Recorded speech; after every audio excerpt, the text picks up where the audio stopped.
Obrigado, Sidney. Obrigado pelo convite, pelo carinho, pela recepção toda, por esse trabalho lindo que vocês têm feito, tem de fato nos inspirado. Estou feliz de estar com vocês hoje e feliz pelo privilégio de repartir o pão sagrado da palavra, servi-los da mesa do Senhor. Mas antes de começar, eu gosto sempre de fazer duas perguntas. Então vamos lá. Primeira, você está feliz com Jesus? Segunda, Jesus está feliz com você? Um dia eu perguntei, alguém respondeu pensando alto. Tem esse outro lado. Falei, tem esse outro lado. Mas glória a Deus, gente. Antes de compartilhar a palavra, só queria rapidamente me apresentar. Sou pastor na cidade de Curitiba, no estado do Paraná. Já daqui a alguns meses vou completar 28 anos de ministério pastoral. Já uns 30 que estou pregando. Tive o privilégio de nascer e crescer no lar cristão. Meu pai, servia a Deus no ministério, me inspirou muito desde cedo a amar tanto o estudo, a prática, como o ensino das Escrituras. E estou casado há 26 anos, também em um mês e pouquinho estou completando 26 anos casado. Deus nos deu 2 filhos preciosos, o Israel e a Alice. O Israel casou uns anos atrás, nos presenteou com uma terceira filha, que é minha nora, a Priscila, e os dois nos abençoaram com a neta. Então, desde setembro do ano passado, eu e minha esposa entramos na adolescência. Agora nos tornamos avós. Eu achei isso o máximo. Mandei fazer uma camiseta para mim. Você não manda em mim, não é minha neta. E a gente tem curtido muito esse momento. É gostoso e precioso ver a família, os filhos servindo a Deus. Na igreja local, eu sirvo e funciono no ministério pastoral. E o meu chamado é servir o corpo de Cristo também por meio de um ministério de ensino da palavra. E o nome desse nosso ministério de ensino é orvalho.com. De vez em quando alguém me pergunta, pastor, de onde saiu o nome? Eu digo, orvalho saiu da Bíblia. .com nós aumentamos. Deuteronômio 32:2 diz, destile a minha palavra como orvalho.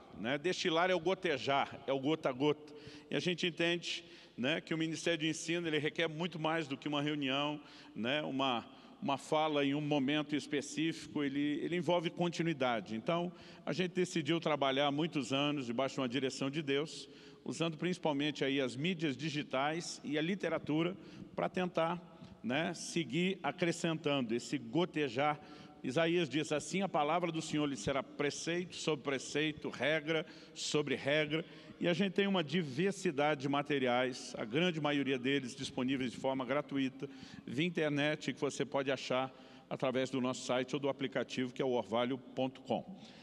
Dito isso, entre as ferramentas que temos, a literatura, eu trouxe vários livros, vão estar expostos hoje, tanto no stand, tem outros títulos também na livraria que você pode adquirir. Mas a minha recomendação hoje vai para 2 livros que não são meus. Um deles, divulguei de manhã numa reunião mais para os pastores, se chama Andando com Leões. Ele fala sobre relacionamentos e o poder de cura, o poder terapêutico que Deus estabeleceu para que a gente viva nesses relacionamentos. É uma ferramenta fantástica. E o segundo livro é esse aqui, do meu amigo Bibo, O Deus que Destrói Sonhos. Gente, na boa, eu não vou dizer quanto que ele me pagou para falar do livro. Não, eu estou brincando. Eu realmente quero te encorajar, porque eu acredito muito num Deus que também atende sonhos. Mas a mensagem do Evangelho, ela tem, em tempos recentes, tornado um tanto quanto antropocêntrica. E nós estamos precisando de alinhamento, tanto doutrinário como profético. E nós precisamos reconhecer que não necessariamente dá para dizer que a outra perspectiva não é bíblica, mas trabalhar só com ela vai na contramão. E eu gostei muito da forma como o Bibo tem apresentado isso, eu quero te encorajar. Se você achar que tem liberdade para isso, fala para alguém que está perto de você aí. Fala, deixa Deus te usar, vaso, me dá um livro desse presente. Vai que cola.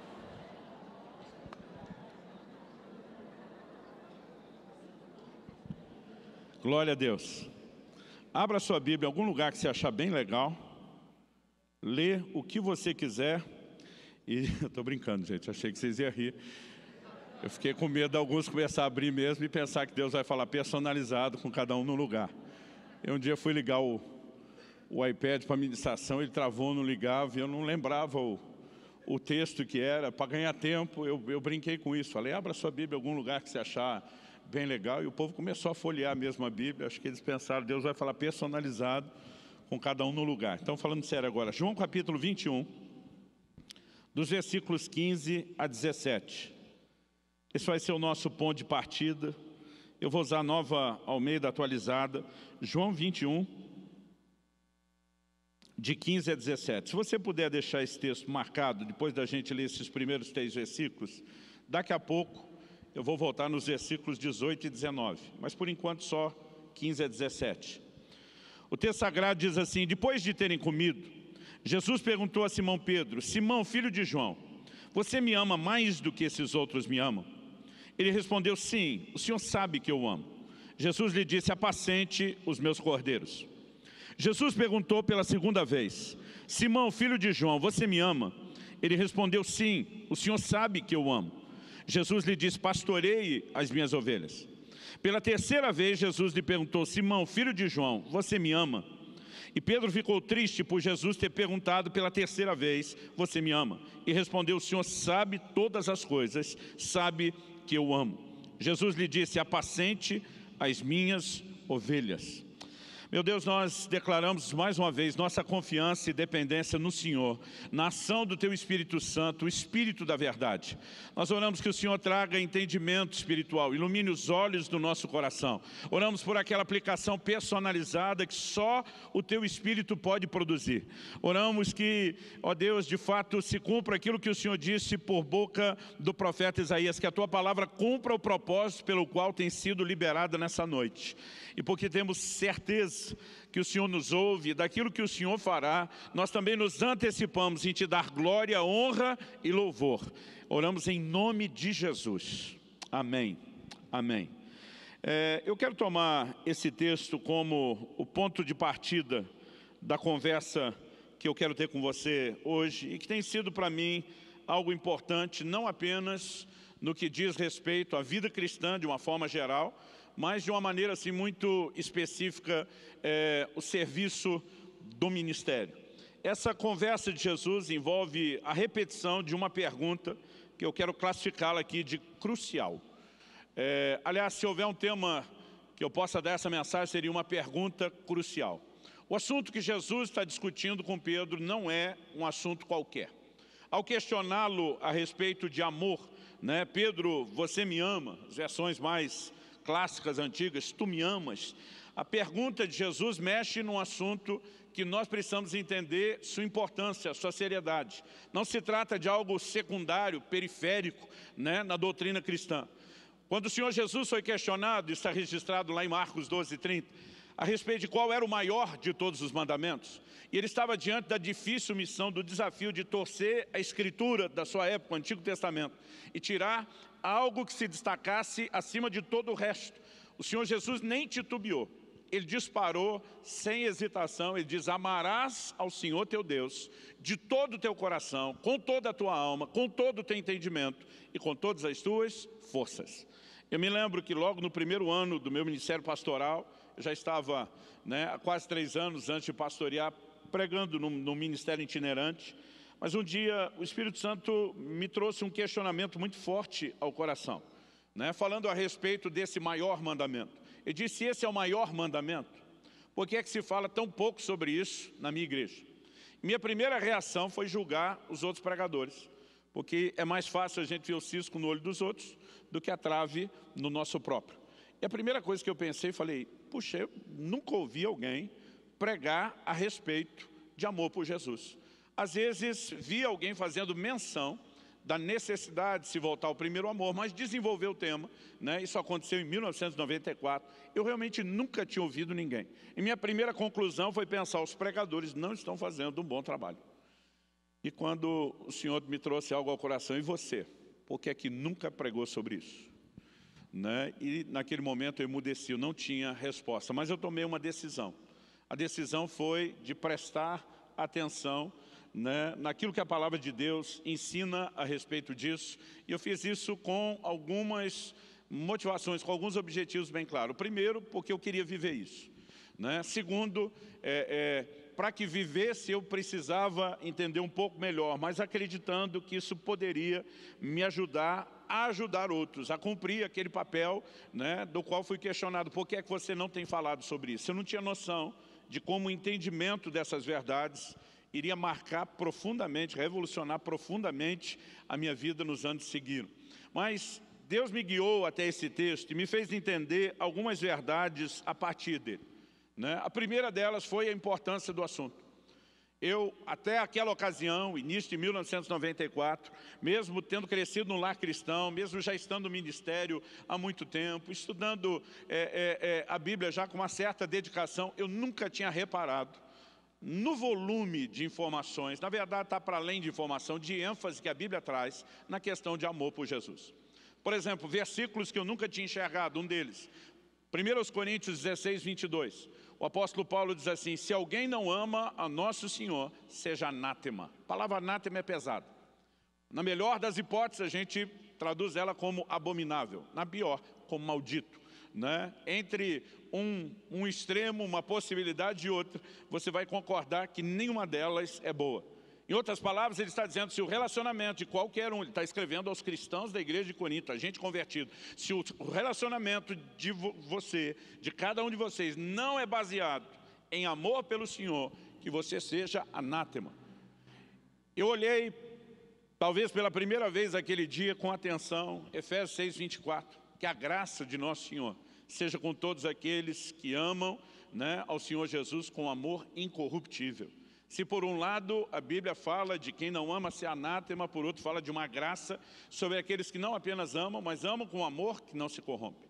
Nós sabemos o protesto feito ao anjo da igreja de Éfeso, em Apocalipse 2, né, a respeito do assunto de se perder o primeiro amor.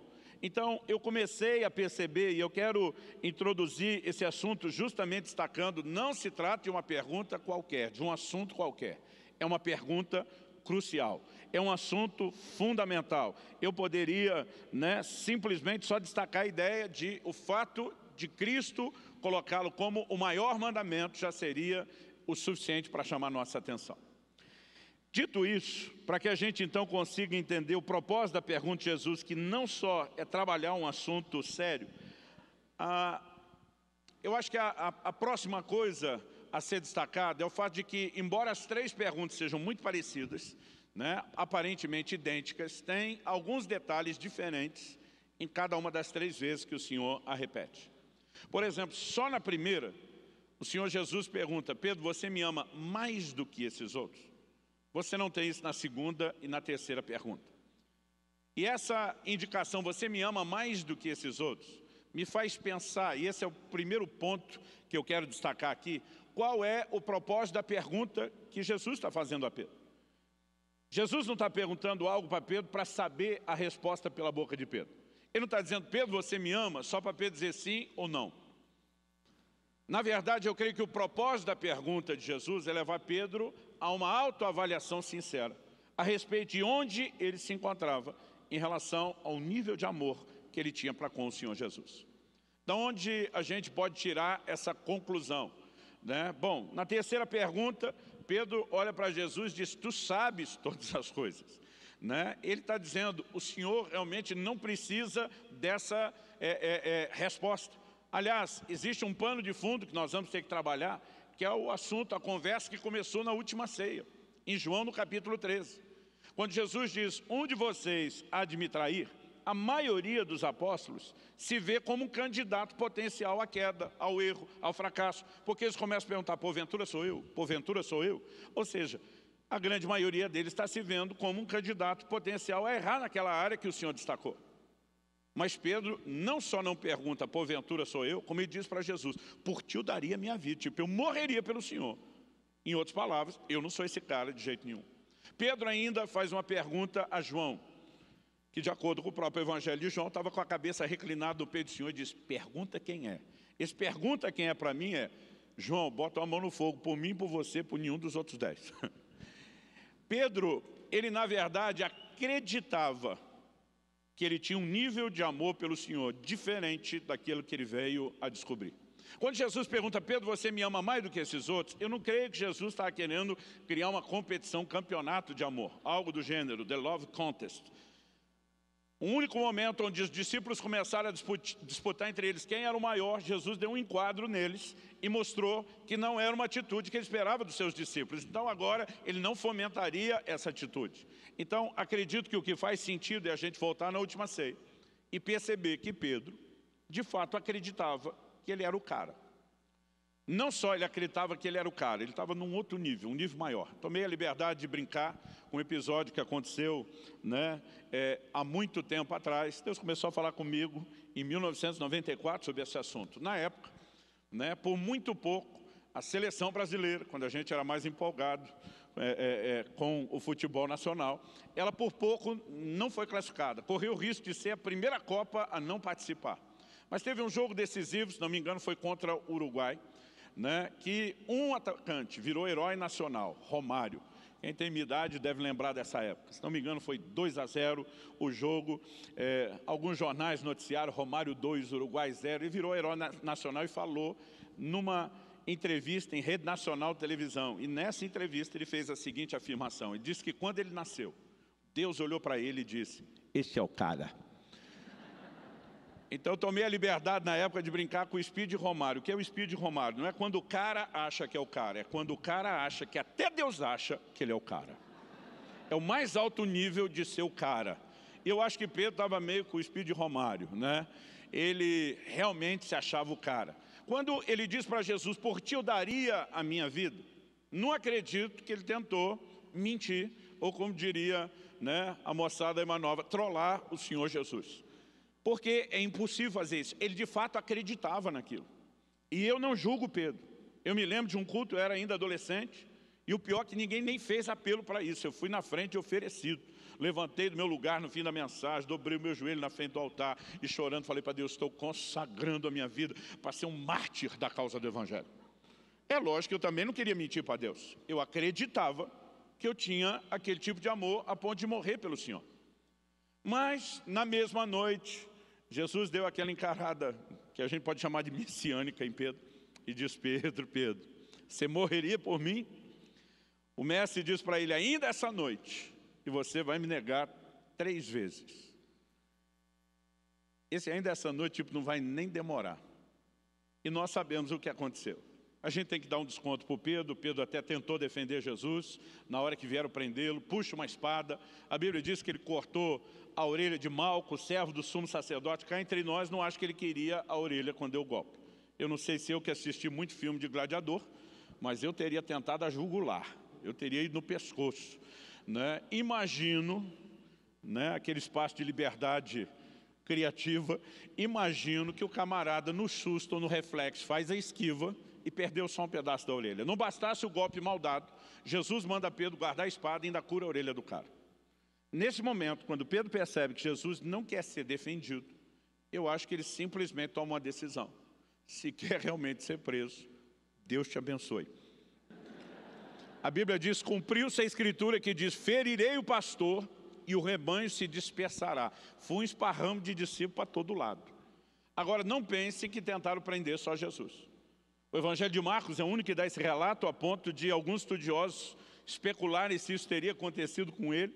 Diz que havia um jovem enrolado num lençol, que quando os guardas tentaram prendê-lo, ele fugiu nu, largou o lençol na mão dos guardas e, ó, como diriam os antigos, perna para que te quero. Todo mundo correu. A diferença é que a Bíblia fala de 2. Pedro e João, está no capítulo 18 do Evangelho de João, que eles iam seguindo Jesus de longe. Que de longe, queremos ver qual o desfecho, estamos curiosos para saber o que é que vai acontecer, mas vamos manter a distância e segurança. Se tentarem pegar a gente, nós corremos de novo. Quando Jesus acaba entrando no Sinédrio, a Bíblia diz, o Evangelho de João afirma isso, que João era conhecido do sumo sacerdote. A tradição diz que fornecia peixe lá, não sabemos se esse era o vínculo que o levou a ser conhecido. Mas é aí que faz sentido a pergunta da criada. Logo no portão para Pedro: "Você também é discípulo dele?" Tipo, esse nós sabemos que é, e você? Pedro nega a primeira, nega a segunda. E o Evangelho de Marcos, escrito debaixo da tutela e influência de Pedro, diz que na terceira Pedro praguejou. Ele xingou alguém. Nós não sabemos se ele xingou quem pergunta, ou se ele xinga o próprio Senhor, para tentar deixar claro que ele não tinha nada a ver. O fato é que Pedro negou o Senhor. Quando o galo cantou, a Bíblia diz que ele caiu em si, chorou amargamente. E agora nós temos um Pedro em crise e Jesus o encontra. E pergunta, e aí Pedro, você ainda é o cara? Você ainda acha que é o cara? Você me ama mais do que todos esses outros? Então, por essa pergunta, eu particularmente entendo que o propósito de Jesus não é fomentar uma disputa, mas sim destacar essa necessidade de uma autoavaliação. Somado a isso, porque só esse outro argumento sozinho acredito que não teria esse peso, existe uma outra possibilidade. Alguns acreditam ser só um jogo poético, uma troca comum de palavras, né? Eu me uno ao grupo dos que pensam diferente. Há um jogo de palavras no original grego a respeito das palavras empregadas aqui, destacadas como amor. Para a gente na língua portuguesa, não importa se muda para o espanhol, para o inglês, nós temos uma palavra só para todos os tipos e conotações de amor. No grego, eles tinham vários. Uma palavra que não é tão conhecida, storge, ela significa amor familiar, é muito específico. Né? Por exemplo, se o marido se dirigisse à esposa e dissesse, benzinho, vamos fazer amor, ele usaria a palavra eros, intimidade física, conotação sexual. Mas a pergunta que Jesus faz para Pedro é, Pedro, tu me amas agapau, uma derivação de ágape, o amor perfeito, o amor sacrificial. E Pedro responde, tu sabes que eu te amo, filéu, amor fraternal, amor de amigo, amor de irmão. A primeira tradução da NVI em português, naquela época, em 94, só tinha o Novo Testamento publicado pela Nova Versão Internacional, traduziu esse texto assim, hoje não está mais assim, Pedro, tu me amas? Pedro responde, tu sabes que eu gosto de você. Dando um destaque entre o nível de amor. Agora, você consegue imaginar a moça perguntando para o rapaz, namorado ou noivo, benzinho, você me ama? Ele, te considero muito. Nós sabemos a encrenca que esse cara se meteu. Nem é o que ela está perguntando, muito menos o que ela quer ouvir. Eu, particularmente, acredito que Jesus está perguntando, e aí, Pedro, você ainda acha que é o cara, tem aquele amor sacrificial para morrer por mim? E Pedro está dizendo, olha, amar eu amo, mas não é aquela para sempre. Não é aquelas coisas, não é isso tudo. Não é tudo o que eu achava que era. Jesus insiste na segunda pergunta, Pedro, tu me amas agapau? E Pedro insiste na segunda resposta, tu sabes que eu te amo, filéu. E na terceira vez, a Bíblia diz que a terceira pergunta entristeceu Pedro. Se ela é só uma repetição, por que é que o verso 17 diz que Pedro se entristeceu com a terceira pergunta? Na terceira pergunta, Jesus, que não trouxe Pedro para discutir o assunto do amor no nível do agapau, ele desce para o nível de Pedro. E a terceira pergunta é, tu me amas filéu? Minha leitura disso é só isso que você tem para oferecer. A Bíblia diz não só que Pedro se entristeceu com a terceira pergunta, mas diz, tu sabes todas as coisas. Tu sabes que eu te amo filéu. Para mim quando eu achava que era o cara, o Senhor já sabia que eu não estava com a bola toda. O Senhor sabe que é só isso que eu não tenho agapau. Eu olho para um Pedro, e existe todo um pacote por trás disso que me faz entender um camarada que realmente está se sentindo meio que cortado do time da seleção. O propósito da pergunta de Jesus não é trazer culpa ou condenação a Pedro, nós já vamos ver isso. É a segunda coisa que eu quero destacar. Mas a primeira é que nós precisamos, de fato, de uma autoavaliação sincera onde nos encontramos a respeito desse assunto que é tão importante, tão vital e crucial, que é o amor para com o Senhor. Quando Jeremias diz que o coração do homem é enganoso, significa que muitas vezes nós nos enganamos com algumas conclusões e não necessariamente que nós queremos enganar os outros. E nós precisamos, às vezes, não só de um autoexame. O autoexame é bíblico. Na ceia, Paulo diz, examine-se o homem a si mesmo. Mas eu gosto de brincar, às vezes, que o mais profundo que o autoexame é o exame do alto. É quando a semelhança do salmista, a gente diz, sonda, meu Deus, conhece o meu coração, né? Vê se há em mim algum caminho mau, porque muitas vezes é só o Senhor que pode trazer à tona aquilo que a gente não está enxergando. Eu lembro que o dia que Deus começou a falar comigo sobre autoavaliação, Ele não apenas me fez entender isso no texto, mas Ele fez com que eu me enxergasse de uma forma que eu nunca tinha visto. Eu me lembrei de mim, adolescente, prometendo para Deus que eu me consagrava para ser um mártir, né? Acreditava que estava pronto para morrer por Ele e comecei a perceber que eu não amava tudo aquilo que eu achava que eu amava. É lógico que essa conclusão me deixou muito mal. Mas a segunda coisa que Deus me fez entender no texto me levantou, me ajudou e muito. E o segundo ponto que eu quero destacar é que o amor pode crescer. Ou seja, a razão pela qual Deus queria mostrar a Pedro, né, que o Senhor Jesus queria mostrar a Pedro, que ele não estava onde deveria estar, não era para mero e simplesmente culpá-lo ou condená-lo, mas de alguma forma inspirá-lo a seguir e alcançar aquilo que ele não tinha. Né? Da onde a gente tira essa conclusão? Que o amor pode crescer. Eu queria que a gente voltasse naqueles versículos 18 e 19, que a gente ficou de ler depois. Logo na sequência, depois das 3 perguntas, das 3 respostas, né, o verso 18 e 19 diz assim: em verdade lhe digo que, quando era mais moço, você se cingia e andava por onde queria. Mas quando você for velho, estenderás as mãos, outro cingirá e o levará para onde você não quer ir. Jesus disse isso para significar com que tipo de morte Pedro havia de glorificar a Deus. E depois de falar assim, Jesus acrescentou: siga-me. Há algumas coisas aqui que nós não podemos ignorar. A primeira delas é que quando Jesus diz, quando era mais moço, quando for mais velho, para mim ele não está falando só de idade cronológica, mas também de maturidade. Mas Jesus, ele diz, quando você for mais velho, estenderás as mãos. Olhe para cá um instante. Morte por crucificação. O verso 19 explica que o jogo de palavras era para significar com que tipo de morte Pedro havia de glorificar Deus. Quando eu era criança, eu achava que só Jesus e os 2 ladrões tinham sido crucificados na história. Demorou, né, para eu descobrir, estudando a própria história, que o Império Romano crucificou incontáveis milhares de pessoas. Era uma das formas mais comuns de execução naquela época. Agora Jesus está olhando para o Pedro e dizendo: Pedro, você prometeu morrer por mim, descobriu que não tinha amor suficiente para isso, negou fogo, correu, fugiu, me negou. Mas deixa eu te dar uma boa notícia, Pedro. Eu vou te dar uma segunda chance. E quando a segunda chance chegar, você vai estar pronto. Seu amor terá crescido. E aquilo que você não pôde oferecer hoje, eu consigo olhar para o seu futuro e enxergar isso. O que é que eu enxergo por trás dessas palavras? Que Deus não necessariamente está nos avaliando só pelos erros do passado, nem só pela limitação do presente. O erro do passado, ele ter negado o Senhor, a limitação, admitir que não amava tudo aquilo que deveria amar. Mas o Senhor estava olhando para Pedro e dizendo: eu enxergo o seu crescimento, você vai chegar lá.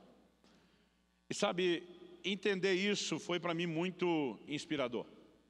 Aliás, nessa época onde Deus começou a falar essas coisas comigo, há poucos meses eu tinha me mudado para o interior do Paraná. Eu pastorei os primeiros 9 anos, meu ministério pastoral foi em Guarapuava, no interior do Paraná. Então logo eu mudei, eu lembro que um irmão da igreja, que era um agricultor, ele um dia falou para mim: pastor, o senhor se criou, né? Eu nasci em Santo André, aqui no estado de São Paulo, morei em São Bernardo, me criei em Campinas, eu cresci na selva de pedra. Eu nunca tinha sequer conhecido os campos de plantio, né, o poder de produtividade agrícola do Brasil, não conhecia nada. E fui parar no interior do Paraná, que é um dos estados de maior produção agrícola. E esse camarada falou: pastor, o senhor precisa conhecer o novo contexto onde o senhor está inserido. Então eu queria fazer um turismo rural com o senhor uma hora dessa. Né? Ele falou: a hora que o senhor quiser. Ele falou: o trigo ainda está verde, mas já está bem alto. Eu queria te levar a ver os campos de plantio, queria que o senhor conhecesse a dinâmica do trabalho, como que a gente faz, né? Ele falou: eu quero te explicar tudo, desde o processo de plantio, colheita, estoque, venda, como que funciona o mercado na cidade. Ele falou: primeiro sábado que o senhor estiver livre, me avise. Então logo consegui, lá fui com ele. Bom, para meu espanto, a primeira vez eu não tinha noção de que aqueles campos de plantio eram tão imensos, é aquele negócio de perder de vista. E nós estamos dentro da caminhonete, e ele está andando naquele campo do trigo, o trigo alto, mas ele está andando com a caminhonete. Ele vai parando, colhendo amostras, fazendo anotação, explica o que está fazendo, mostra como eles dividem a plantação em áreas, para o controle. Mas enquanto ele está trabalhando, nós já estávamos andando há pelo menos uma meia hora com ele falando. E o tempo todo eu só olhando ou pelo retrovisor ou para trás e vendo aqueles 2 rastros do pneu atropelando o trigo. Né? E o tempo todo eu olhando aquele trigo que ele vai passando em cima. Chegou uma hora, depois de uma meia hora, eu falei: você faz isso todo dia? Ele falou: todo dia. Eu falei: essa mesma meia hora você anda de caminhonete? Ele falou: não, pastor, meia hora é que o senhor está aqui hoje. Eu chego a fazer isso umas 4 horas. Quando ele falou, eu não aguentei e disparei. Falei: daqui a pouco não tem mais trigo. Você fica atropelando tudo todo dia. Gente, a hora que eu falei isso, o homem começou a rir, mas rir assim com gosto. Né? Ele parou a caminhonete, falou: pastor, desce. Falei: desço não, você me pegou na cidade, não vai me largar aqui não. Ele falou: não, por favor, eu quero te mostrar algo. Falei: desce primeiro, eu pego a chave.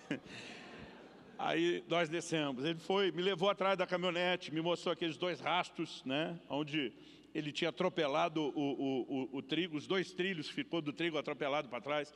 Ele apontou para mim e falou: o senhor acha que isso não levanta? Eu falei: se eu acho, eu tenho certeza que isso não levanta. Ele falou: pastor, levanta. Eu falei: não levanta. Levanta. Eu falei: impossível. Eu falei: um carro normal deve pesar em torno de 1 tonelada, a caminhonete desce, sei lá, umas 2 toneladas, como é que esse trigo vai levantar? Ele falou: pastor, levanta. E eu dizia: impossível. Ele falou: pastor, tenta baixar um pouco a cabeça, porque o trigo ele cresce bem parelho. Ele falou: e tenta olhar na altura do trigo para esse seu lado esquerdo. Eu fiz o que ele falou. Ele falou: o senhor consegue perceber algum desnível? Eu falei: estou percebendo. Ele falou: o que o senhor está percebendo exatamente? Eu falei: tem 2 carreiros. São mais ou menos 1 palmo mais baixo que o outro. Ele falou: observe a largura do carreiro e a distância entre os 2. Eu fiquei olhando aquilo, eu olhava atrás da caminhonete, eu falei: não, você não está querendo dizer que passou ali e levantou? Ele falou: passou ali faz umas 2 semanas.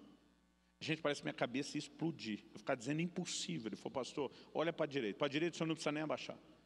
Aí eu olhei, dava para ver outro carreiro, mais ou menos uns 2 palmos mais baixo. Ele falou: ali é mais ou menos 1 semana. É lógico que estamos falando do trigo verde, né, e não maduro, apesar que ele já estava alto. Ele falou: levanta. E eu olhava para ele e dizia: impossível essa caminhonete passar e isso levantar. Ele falou: pastor, para ser impossível, a gente faz desse jeito. E ele ajoelhou.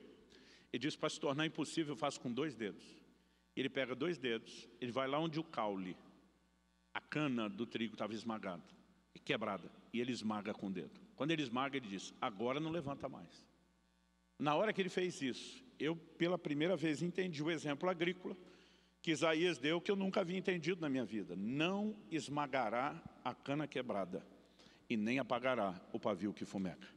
O que é que Deus está dizendo? Não importa o que foi que te atropelou ao longo do caminho, Ele não vai roubar de você a esperança de se reerguer, a esperança de se levantar.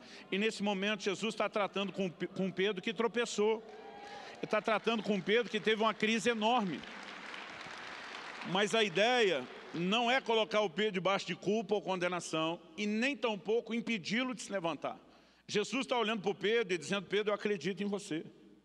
E eu quero te dizer hoje que Deus também acredita em você, porque Ele não está enxergando só os erros do seu passado, nem só a limitação do seu presente. Ele vê a capacidade de desenvolvimento até o seu futuro. E vou dizer mais, Ele acredita em você mais do que sua mãe.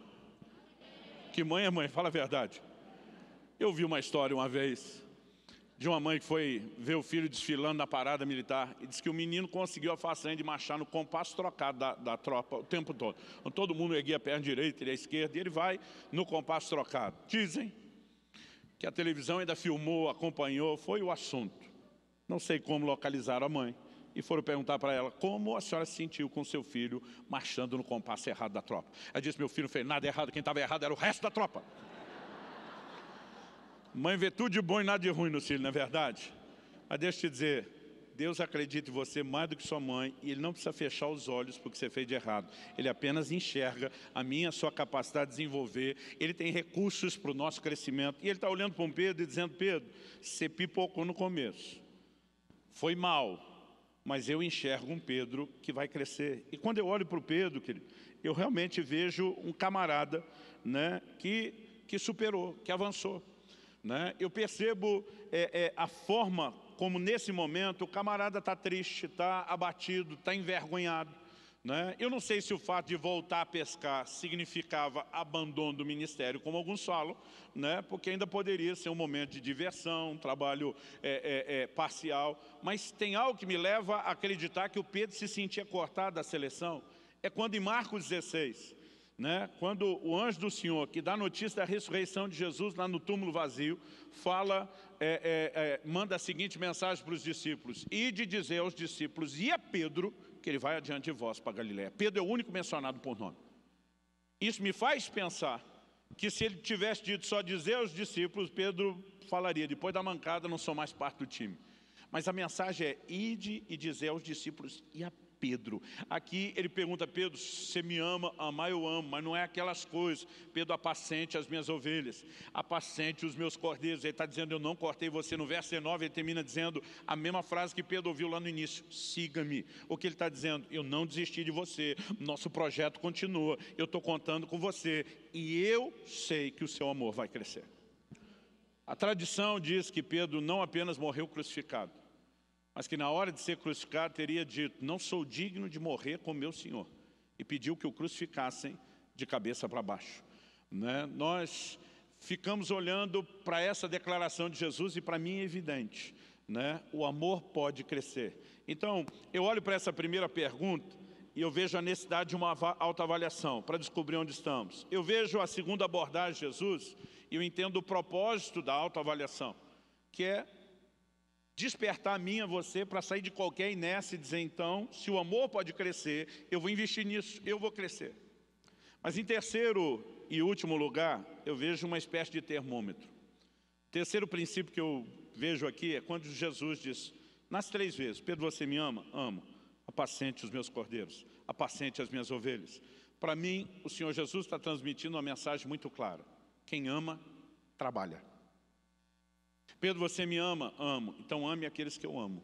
Pedro, você se importa comigo? Me importa, Senhor. Então se importe com aqueles com os quais me importo. Em outras palavras, Jesus está deixando claro que esse amor não deveria ser expresso somente em palavras. Não estou falando contra a declaração e o reconhecimento verbal, a confissão de amor. Mas 1 de João 3,18, né, diz que nós não devemos amar nem de boca nem de língua, mas de fato e de verdade. Então o problema não é declarar. Nós só precisamos entender que nossas ações, nossas atitudes têm que fazer coro com as nossas palavras. Isso tem algo que eu entendi desde o início da caminhada, é que o amor não se expressa só em palavras e que nós precisamos entender com clareza essa mensagem: quem ama, trabalha. Para mim, esse terceiro ponto é uma espécie de termômetro que nos ajuda a avaliar lá a questão do primeiro, onde estamos, nos ajuda a avaliar o segundo, se estamos crescendo ou não, e é algo que nós precisamos tratar assim com muito carinho, né? Por quê? Nós precisamos, eu sou de uma época, gente, eu não sou assim tão velho, mas eu peguei uma mudança de comportamento muito grande na igreja nas últimas décadas. Eu me lembro quando criança, né, domingo era o dia da canseira. A gente ia cedo para a igreja, escola bíblica dominical, depois tinha o culto. Depois do culto, meu pai e minha mãe, por causa do ministério, era daqueles que fechavam a igreja, atendia todo mundo. A gente ia para casa, eram uns 2, ou dependendo da linha de ônibus, pegasse 3 ônibus para chegar em casa. Domingo era o dia da fome, a gente sabia que ia passar fome, comer tarde, mas ainda tinha visita, tinha evangelismo, né, que a gente chamava de ar livre, tinha o culto da noite, eu nunca entendi porque a gente tinha que voltar para o outro culto, e era o dia da canseira. Mas mesmo assim, você olhar para a igreja de uma forma geral, e o envolvimento de todo mundo era enorme, era gigantesco. Era muito difícil, quando você olha tempos atrás, você vê gente da igreja que não fazia nada.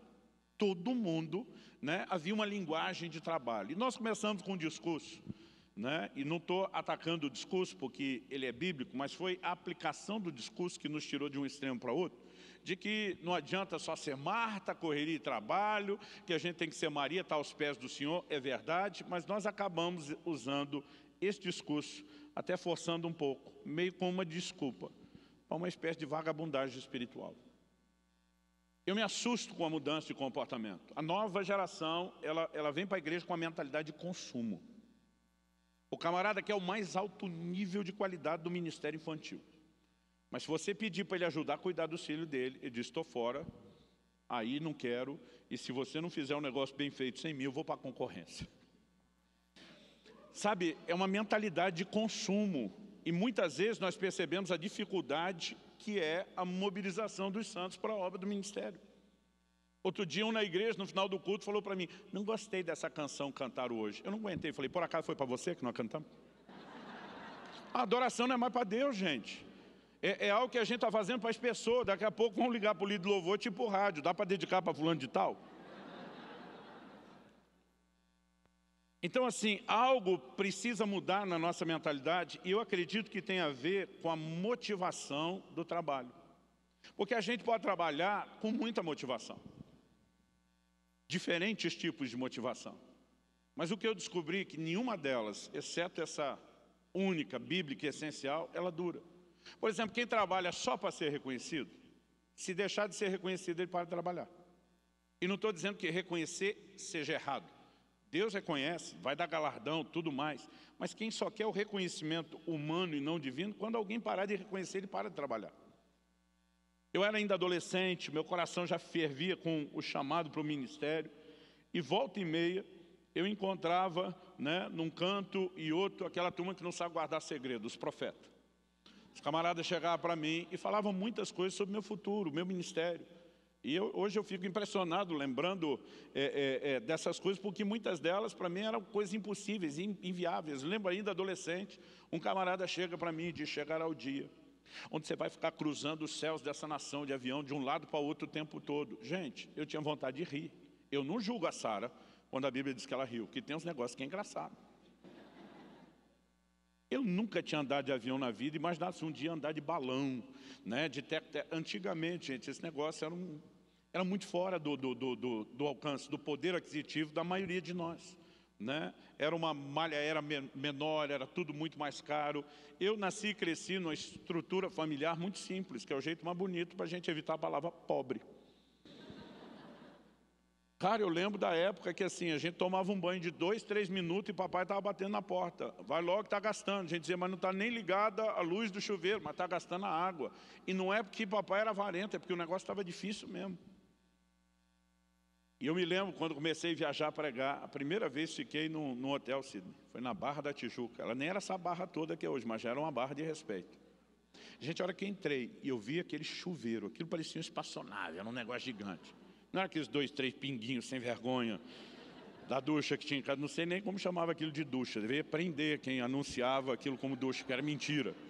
Era um respingo. Quando eu vi aquele negócio, liguei, vi aquela pressão, aquela água. Gente, eu me vinguei. Eu não lavei o corpo, eu lavei a alma. 1 hora debaixo do chuveiro, 1 hora de banho. E depois de 1 hora, eu cansei, não aguentava mais ficar em pé, saí, peguei uma banqueta plástica, voltei mais 1 hora sentado. A cama parecia uma mãe, te pegava no colo, era um negócio fora. Eu sou da época, gente, do remanescente que ainda dormia em colchão de mola. A nova geração não sabe o que é isso. E o colchão lá de casa tinha uma mola torta, quando você virava, ele te desvirava. Aí esses boxes americanos que hoje é comum, na época a gente malemar via em filme. Eu descobri logo uma daquelas. Gente, minha primeira noite no hotel, já me corrompi. De manhã eu não fui no culto, fiquei dormindo até tarde. O café da manhã foi café da manhã, almoço e janta. Eu comia até o umbigo virar para fora. Literalmente, porque a hora que eu saísse do hotel, que alguém tinha me dado de presente naquela conferência para ficar uma noite, eu não tinha dinheiro para comer mais nada. Então, foi café da manhã, almoço e janta. E sabe, falar para você que quando eu comecei a descobrir um universo diferente, que essas coisas não me empolgavam, é mentira. Me empolgaram muito. O que eu descobri é que essa empolgação não dura muito tempo. Quando é novidade, mexe com você. Depois de um tempo, não mexe mais com você. Eu me lembro de um dia, já estava viajando há um certo tempo, fui recebido numa casa, eu brinquei, não era uma casa, era uma pequena cidade. Me buscaram, né, num carro que até hoje eu não sei que modelo era aquilo de carro, um chofer daqueles usando cap, parecia coisa de filme. Quando me deixaram na entrada da casa, tá, marido e mulher, os donos da casa, os anfitriões, com 2 empregadas uniformizadas do lado deles. E a hora que eu chego, ele diz assim, pastor, enquanto o senhor estiver debaixo do meu teto, o que desejar a sua alma, contratei essas 2 cozinheiras em tempo integral para lhe servirem. Ele falou, não estou falando só de qualquer culinária do Brasil, qualquer culinária do mundo. A hora que ele falou, eu falei, sério? Mas assim, ó, tinha nem entrado. Falei, já dá para escolher o cardápio de amanhã? Ele falou, claro. Eu perguntei para a empregada, a senhora vai guardar de cabeça ou vai anotar? Gente, a empregada era tão chique que eu me sentia mal de falar com ela. Pode falar, senhor. Falei, bom, para o almoço de amanhã eu vou querer arroz, feijão e ovo. Quando eu falei ovo, ela regalou o olho. Ela o quê? Falei, ovo, zoião instalado na frigideira. Aí o dono da casa falou, pastor, o senhor não está entendendo. Não. Falei, acho que quem não está entendendo é você. O senhor disse o que desejar a minha alma, não a sua. Falei, se você queria me impressionar com o estudo, já me impressionou. Mas você quer saber o que eu estou com vontade de comer? Arroz, feijão e ovo. A mulher falou, só isso. Falei, bota uma rúcula. Eu falei, eu cresci comendo arroz, feijão e ovo. Eu lembro que eu falei desse jeito, não aguento mais frescura que estão me dando. Eu quero arroz, feijão e ovo. E comi com gosto arroz, feijão e ovo. Tá certo, fizeram uma feijoada, exageraram, né? Mas foi bem recebida. Mas a verdade é que tudo que pode te empolgar no início, não te empolga depois. Gente, primeira vez, a gente é meio besta demais. Primeira vez que eu viajei de avião, eu me achei até mais importante. Eu ficava impressionado, eu dizia, o aeroporto é bem mais limpinho que a rodoviária. Eu ia no banheiro sem vontade, só para gastar a taxa de embarque, que eu achava caro. Falava, vou usar, paguei. Mas depois de um tempo, tudo aquilo que era novidade, que empolgava, cansa. Gente, eu não sei vocês viajam, eu não aguento ouvir aquelas vozes de aeroporto. Voo 3, 7, 8, 4. Eu tenho vontade de gritar, às vezes eu faço. Fala direito! Outro dia alguém falou, não, pastor, é gravado. Falei, podia gravar direito. Porque chega uma hora, não empolga você. Deixa eu te dizer qual é o ponto. Só existe uma motivação que vai fazer você permanecermos até o fim. É quando nós entendemos para quem, por quem e para que nós estamos fazendo isso.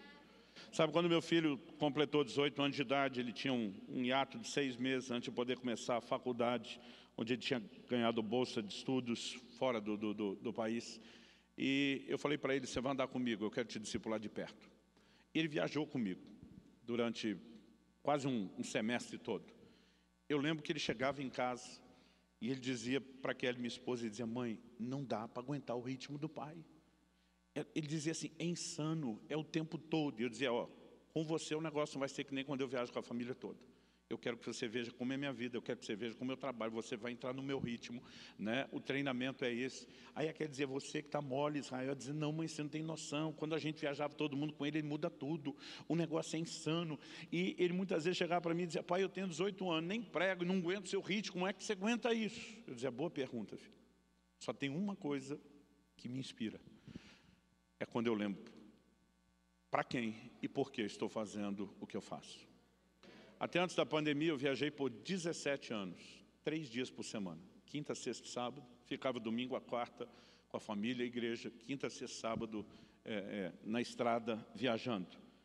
E eu me lembro de um dia, eu encontrei um pastor num aeroporto. Falei, cara, eu estou te vendo viajar mais. Você sempre foi um cara mais local. Ele brincando, era só brincadeira mesmo. Ele falou, não, é que minha sogra veio morar em casa, então eu fui para o ministério itinerante. A gente riu que foi só uma brincadeira. Mas a verdade é que eu já vi gente viajar por outros motivos. Nunca foi meu caso.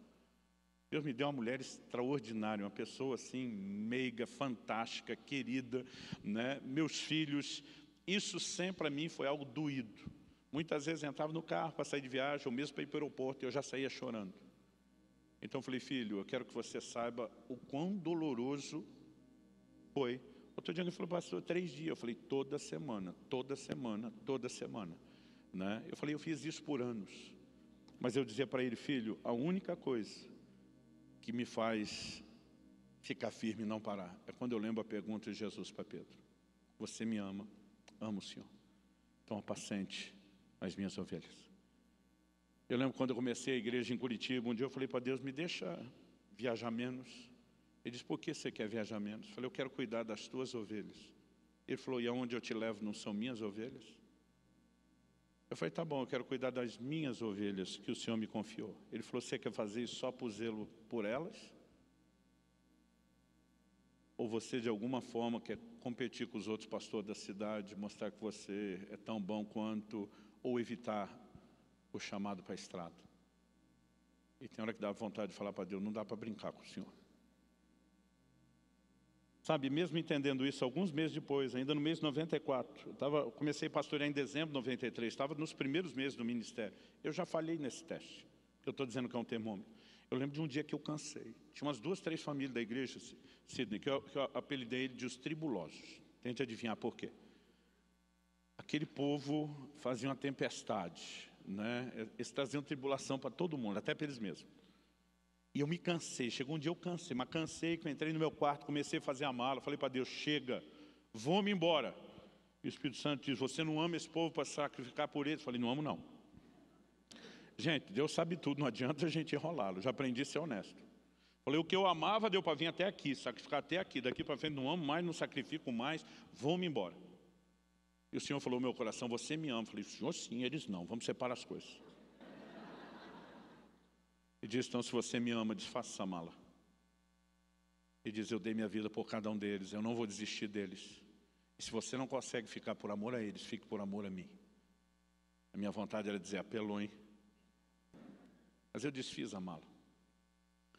Pastor, e nunca mais rolou um clima entre você e a mala? Mentira, rolou várias vezes. Mas quando eu olhava para a mala olhava para mim, rolava o clima. Eu lembrava ele dizendo, se você me ama, eu respirava e dizia, vai ser pelo Senhor. E sabe, são 30 anos já no ministério. Existe uma única coisa hoje que me alimenta, que me motiva, que me move. É fazer isso por amor a Ele. E acredito que nós precisamos de uma geração que entenda essa linguagem de amor. Aliás, deixa eu falar, todos vocês estão envolvidos no ministério. Critério para entrar no ministério. Pedro, você me ama? Amo. Então apacenta. Critério para ser tirado do ministério. Carta à igreja de Éfeso, no livro do Apocalipse, capítulo 2. O Senhor fala com o anjo, mensageiro da igreja. Tenho, porém, contra ti, que abandonaste o teu primeiro amor. Era alguém que estava em alta produtividade. Apocalipse 2:2, o Senhor diz, conheço tuas obras, teu labor, tua perseverança. Para mim isso é uma progressão. Obras eram ativos. Labor, isso para mim fala do modo canseira. Perseverança é o que com a nossa liderança a gente diz, é o nível sangue nos olhos, faca no dente. Vamos cair com tudo para dentro. Sob qualquer ângulo que você olhar a igreja de Éfeso, ela era produtiva. Avalie pelo livro de Atos, a carta aos Efésios, o livro do Apocalipse, os relatos históricos. Era uma igreja de alta performance. Mas o Senhor diz, eu tenho contra ti, que abandonaste o teu primeiro amor. O Senhor diz, lembra de onde caíste, arrepende-te, volta à prática das primeiras obras. Ele diz, se você não arrepender, eu tiro de você o teu candeeiro. O que é o candeeiro? Em Apocalipse 1, João tem uma visão, ele vê 7 candeeiros de ouro. 7 estrelas. O anjo explica, os 7 candeeiros são as 7 igrejas da Ásia. Os anjos, as estrelas são os anjos, os mensageiros das igrejas. Agora Deus está falando com o mensageiro, se você não arrepender, eu tiro o candeeiro. O que é que ele está dizendo? Eu pego de volta a igreja que eu lhe confiei. Então amar o Senhor é critério para entrar no ministério. Falta de amor, ainda que haja produtividade, é critério para sair. Porque se existe algo que deveria nos nortear, é a paixão pelo Senhor. É o amor pelo Senhor. E sabe, a gente nunca esteve tão perto do fim como agora. Não dá para dizer em quanto tempo o Senhor volta, mas nós nunca tivemos tão próximo. Nenhuma geração esteve tão perto como nós tivemos. E eu não sei se faz sentido para você. Mas se o maior evento no calendário de Deus é um casamento, é o retorno do noivo para a noiva, faz sentido para você que um dos maiores trabalhos de preparação que o Espírito Santo tem, diga respeito a restaurar o amor da noiva por ele e movê-la dessa forma a uma grande colheita para cumprir o seu propósito, para mim faz todo sentido. Eu acredito que nós estamos vivendo um tempo onde Deus quer trazer um despertamento enorme a respeito de um estilo de vida muito diferente. Tem uma frase do C.S. Lewis que mexe muito comigo. Ele diz, o cristianismo, se é falso, não tem nenhuma importância. Se é verdadeiro, tem toda importância. E diz o que ele não pode ser, de moderada importância. E muitos de nós temos dado um certo valor, mas não todo o valor que deveríamos, a nosso Senhor, a sua palavra, ao relacionamento com Ele, ao estabelecimento do reino.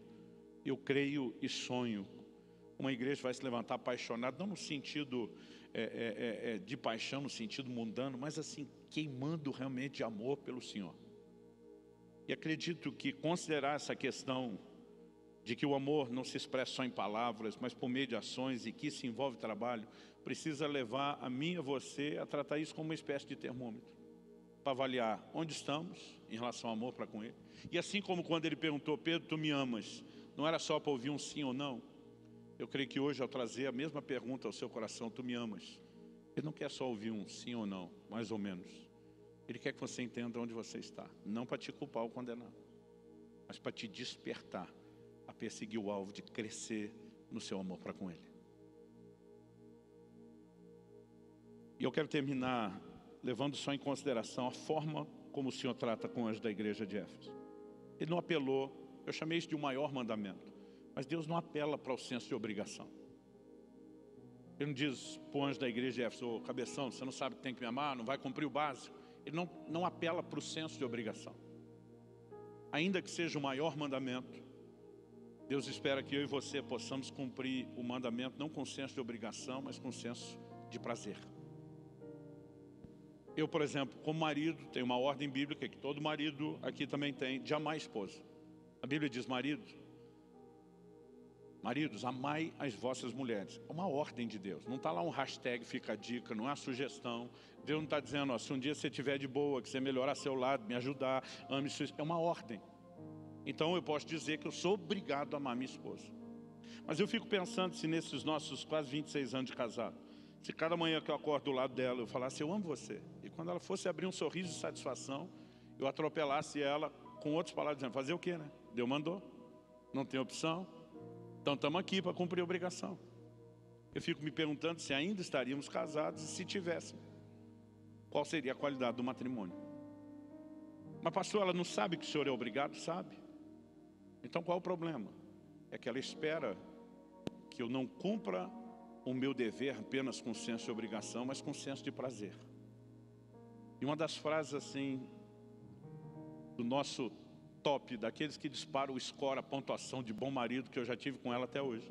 Quando nós completamos 15 anos de casados, nós estávamos em Paris, eu levei ela para conhecer, subir na Torre Eiffel, que era um sonho antigo que ela tinha. Eu lembro que lá em cima eu fiz a declaração de amor da vida dela. Naquele dia eu não disse para ela, eu amo você. Eu falei, meu amor, eu amo amar você. É minha obrigação. Mas você não apenas torna isso fácil e leve, você me inspira. E naquele dia os olhinhos dela brilhou como nunca tinha brilhado antes. E era tudo verdade. Mas ela estava naquele momento dizendo, meu marido não cumpre só a obrigação, ele entendeu o prazer. Se a gente entende isso no relacionamento humano, por que é que não entendemos no divino? Eu creio que quando o Senhor dispõe da igreja de Éfeso, lembra de onde caíste, Ele está apelando para um senso de saudade. Se você lembrar que aquilo que nós tivemos já foi melhor do que temos agora, provavelmente você vai sentir saudade, vai sentir falta. Ele diz, então arrependa e volta, volta. Eu no final da adolescência, início da juventude, eu gastei muitas horas trancado no meu quarto em oração. Aos 16 anos eu comecei a trabalhar num banco, eu entrava meio-dia, saía entre 6, 6 e meia, ia direto. Na época a gente chamava o colegial, hoje é o ensino médio, mas eu protegi minhas manhãs. Se tinha trabalho da escola, eu fazia de madrugada, ao fim de semana, toda manhã, das 7 às 11, eu me trancava no meu quarto para orar. Eu dizia para minha mãe, não atenda o telefone, se aparecer amigo, visita, não sai, se a casa pegar fogo, manda o bombeiro arrombar a porta, porque eu não saio. E eu realmente não atendia ninguém. Das 7 às 11, meu tempo com Deus. Eu tive muitos encontros extraordinários com Deus naquele quarto. Os anos se passaram, me mudei para o Paraná. Lá depois comecei a pastorear, me casei, já tinha tido meu filho. Estava um dia visitando meus pais. E voltei para a mesma casa onde fui criado. Tinha guardado as tralhas todas, quem anda com criança pequena sabe. É carrinho, é bebê conforto, é fralda, é sacola disso, daquilo. Em algum momento depois do almoço, minha esposa diz, meu amor, você pode pegar algo no quarto? Eu acho que era uma fralda. E eu voltei naquele quarto. A casa dos meus pais só tinha 2 quartos. Era o quarto dos pais e dos filhos. E eu fui para aquele quarto. Meus 2 irmãos são irmãos do meio. Eles normalmente saíam cedo para o trabalho. Eu que entrava meio-dia. Então, a partir das 7 da manhã, o quarto era só meu. Eu lembro que eu fui até o fundo do corredor. Abri a porta do lado direito, que era do nosso quarto. E quando eu abri só uns 45 graus. Porque esse movimento que eu fiz de abrir, a primeira coisa que enxerguei foi o canto do quarto, onde eu ficava ajoelhado a maior parte do tempo orando. Quando eu bati os olhos ali, disparou um gatilho na minha memória. Eu não sei te explicar o que aconteceu. Mas foi como se eu visse um filme. Era muita coisa passando em pouco tempo, mas a sensação é que eu não via em alta velocidade. Eu não consigo te explicar. Eu me via dia após dia, mudando de roupa, ajoelhado naquele lugar, orando, chorando, né, sentindo a presença de Deus naquele lugar. E eu percebo que eu não fui a lugar nenhum. Eu não termino de abrir, eu não termino de fechar. Eu não ando, né, nem à frente, nem para trás. Eu fiquei ali estagnado com aquele filme que estava passando na minha mente. Quando eu me dei conta, as lágrimas estavam correndo grossas, quentes no meu rosto. Eu não ouvi uma voz do céu dizendo, por que é que você não ora mais como orava antes? Sabe o que eu senti? Saudade. É como se eu mesmo, se algo dentro de mim dissesse, tu é burro demais para abrir mão de algo tão extraordinário como isso que você teve, com a vida de correria, não ter mais tempo para isso. Eu, envergonhado, baixei minha cabeça e cheguei no meio do quarto. Um tapete, eu sou daquela geração que mamãe fazia tapete com fio de barbante. e via aquele tapete, não sei se era crochê, tricô, o nome daquilo. Quando eu cansava de ficar ajoelhado no chão duro, eu deitava ali. E eu reguei aquele tapete com lágrimas tantas vezes. Na hora que eu olho para o tapete, só mudou o filme. Eu me vejo dia após dia deitado no tapete, chorando, lembrando daqueles momentos. E o mesmo sentimento continua. Eu agora estou com vergonha de olhar para o chão, viro para o lado. E eu enxergo a cama. E quando eu não aguentava mais ficar ajoelhado ou deitado no chão, eu deitava na cama, aquele bendito colchão de mola. E aonde eu olhava só mudava a cena. E o sentimento era o mesmo. Saudade. A minha oração, que nessa noite Deus não te dê só material para pensar, mas que desperte algo em você. Um sentimento de saudade. Alguns de nós já vivemos de uma forma mais intensa essa relação. E não existe absolutamente nada que precise nos impedir de recuperar isso. Lembra de onde caíste a mensagem. Ele não fala isso para apontar o dedo, nem para condenar. É como se ele estivesse dizendo, é ruim que te amando do jeito que eu te amo, eu vou desistir de lutar por um relacionamento melhor. Eu queria que você ficasse em pé para parecer que está acabando.